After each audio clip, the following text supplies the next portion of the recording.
Hello and welcome to our second vlog to answer all of your questions. Today we're going to talk all about periods and all the questions that a lot of women have asked, especially practicing yoga during periods. So I'm going to quickly read them out and answer your questions. The first one is, can you please let me know the names of the asanas, specifically the inversions that are restricted during menstruation? Now, the reason that it is said to not practice inversions during menstruation is because the flow of your energy is going down, but when you go upside down, the flow of the energy reverses. Yeah, that is in very, very simple terms without getting too theoretical about it. Nothing untoward is going to happen if you do practice an inversion. So I would say that if you don't feel comfortable, then you can avoid doing headstands and shoulder stands if that is what you practice. The rest of it, whatever makes you feel comfortable, you can do.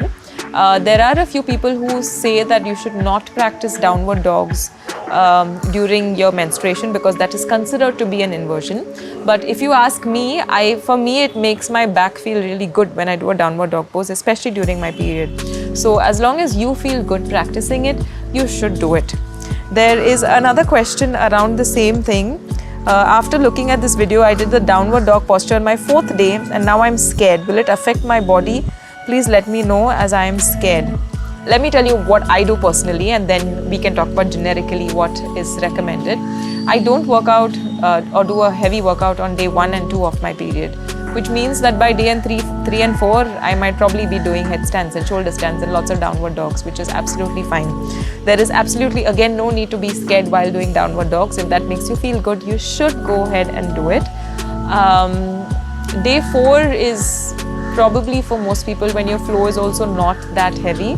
So, and you might not have all those hectic period cramps also.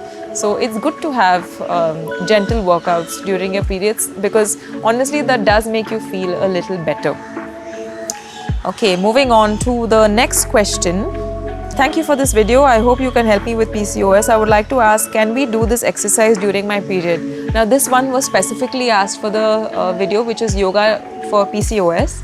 Now the workouts that we have put out for yoga with PCOS are not the kind of workouts that you need to do during your period because there are a lot of asanas in that where you're lying down on your abdomen, you're lifting up into Bhujangasana or you're coming into Dhanurasana. So you want to try and avoid all these back bends and also lying down on your abdomen while you're on your period. So those particular videos for PCOS are to be done when you're not on your period. And also one more word of caution, it's not like every time you do say a Dhanurasana, for example, if you just keep doing that, that is going to cure you of PCOS. You need to ensure that you're regularly working out and staying healthy. That actually brings me to the next question that somebody asked. Ma'am, will these asanas help without making changes in lifestyle? This is again for the PCOS video. Again, so just doing the same asana over and over again. If I tell you that if you do shoulder stand, your thyroid issues will be gone forever, that is not true. Yeah, you need to have a lifestyle that makes you feel healthy and energetic, and also a schedule. Stick to a schedule where you are sleeping well, you're eating right, you're eating on time, working out regularly. So if you don't incorporate lifestyle changes, it's not going to help you. A small snippet of my own personal story. I was detected with autoimmune hypothyroid when I was in college, just after college. And I had to incorporate a lot of lifestyle changes just so that I don't end up putting on too much weight. I end up feeling healthy. I end up feeling very energetic. Usually symptoms of having hypothyroid is you feel very lethargic and very low. But right now I feel the opposite of it. I do take the medication because it's an autoimmune condition, but I have had to incorporate a lot of lifestyle changes. So I would think that it's important to do that as well and not just say, okay, I'm doing yoga, so that's all I need to do. That it'll never work like that. Next question, is it okay to do planks during periods? So I would think that we should try and avoid core exercises, especially for the first 2 or 3 days, because your lower back and your abdominal muscles just feel a little queasy. So I would avoid doing planks if you don't feel comfortable. But if you feel comfortable, and a lot of people do, you can go ahead and do it. I personally try and avoid it for the first 2 days, and then third day onwards, go ahead and do everything. So yeah, listen to your body and do what makes you feel happy and comfortable. That is the most important thing. Everybody's body is different. Everybody has different kind of period, and everyone has different kind of flow. So I don't think you should stick to this one rule applies to all. So listen to your body and do what's best. Okay, one last question which I answered earlier in another vlog is, can we do Surya Namaskar during period?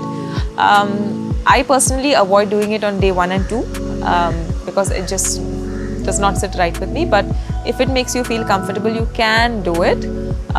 It's best to do something light and gentle on day 1 and 2, and then after that, if you feel up for it, go ahead and you can do Surya Namaskar. You can just avoid holding the back bends for too long if your back is feeling a little bit queasy.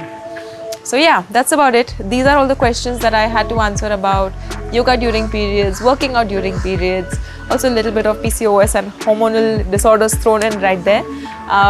Write to me, let me know what else you would want me to answer. I hope you're enjoying all the videos that we're putting out. Thanks for watching, and I'll see you soon.